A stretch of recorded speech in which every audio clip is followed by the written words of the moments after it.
this little farm girl from Vanceburg, Kentucky. My passion for music started early on. It was nurtured by my parents, mainly my mother. And I was an only child, raised on a farm. And when I was young, she bought me a record player and 2 little records. And one of those records was a group of girls singing The 3 Little Fishes. And the other record was John Philip Sousa's March Semper Fidelis. And so I was creative even at that stage in life. And so I would stand in the living room and I would pretend I was teaching. And I would act out the 3 little fishes. And then I would march around the room, you know, to the John Philip Sousa March. And that was where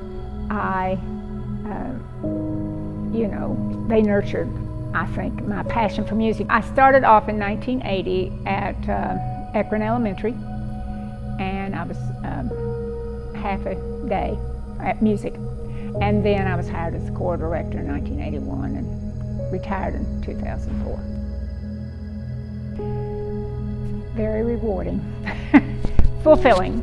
I think any teacher, when you have been retired for a decade or 2, and you have a former student who walks up to you in the grocery store or at the bank or wherever you're at, you know, and they say, "Oh, Miss Jones, I remember those wave reviews. I remember going on those trips. I remember singing in concerts," you know, and all of that, and it's just such a wonderful memory to them. But it was brought to mind really big time when I did receive the Legacy Award in 2021, I believe it was, and I was surprised when Jason Glass, one of my former students, who was then the he's still Dr. Jason Glass, but he was the Commissioner of Education in the state of Kentucky.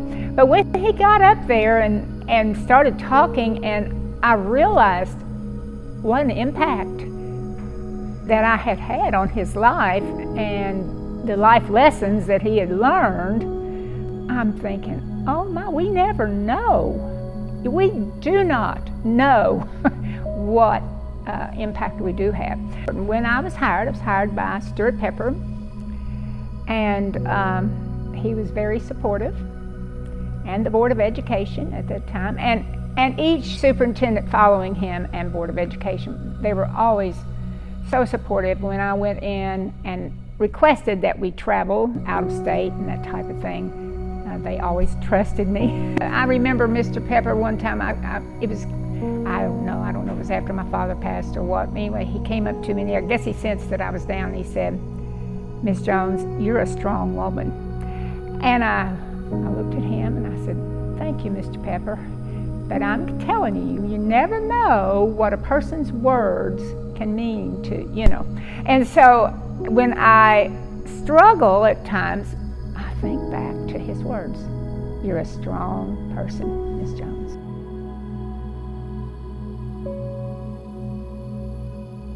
Meade County spirit, and these kids never stifle their spirit, because a little boy by the name of Adam Davis, he said, "Miss Jones, I'm going to write a letter to the White House, and I am going to tell them that it is my dream to perform in the White House before I graduate." And the day that they called up to the course room, the secretary, and said, "Miss Jones, you have a call from the White House," there was a hush over that class, and we all went, and I said, "Are you kidding me?" I said, "Okay, I'll be right there." But anyway, came down to the office and talked to the lady from the White House. But we were invited to sing in the receiving line in the entrance hall there in the White House. And so we stood there, and in about 1 or 2 minutes, in comes President Clinton and the First Lady. And he sits down like I am on a stool there, and he said, okay, I want to hear a song. Well, after, we shook hands and that kind of thing. And so we sang a song for him, and he was just enjoying it. You could tell he was. Of course, he played the saxophone, and he was a musician, And so I could tell he was really enjoying it. I thought, now if he says something, what am I going to say? The President of the United States. Thank God for going with us to all those 9 states. We performed on the steps at the U.S. Capitol building in Washington, D.C. We performed in the White House, the Madrigals did. We performed in Carnegie Hall in New York. We performed I'm just working down the coast. We performed in Virginia, in South Carolina, and Georgia, and on stage at Disney World. We performed in Tennessee a couple times, and New Orleans. So thank God for protecting us, and thank God for a community who supported us. They were the wings beneath my wings. I think it's a strong work ethic. I think that the students mainly are made up of 3 different groups. One, a lot of students in our system have parents who are teachers, at least one or a couple of both parents, or someone in the family, and they understand how important, from being around educators, they understand how important that education is.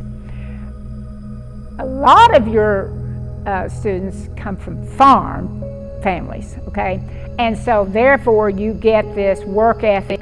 I've got to go out at 6 o'clock in the morning and take care of the sheep and the hogs and the cows and that kind of, and I've got to make sure these crops, are, you hoe them and you, whatever you do. I was raised on a farm, And then a lot of our families, because of Fort Knox, are military, and you have that respect and determination that you're going to do your best, and so I think a strong work ethic.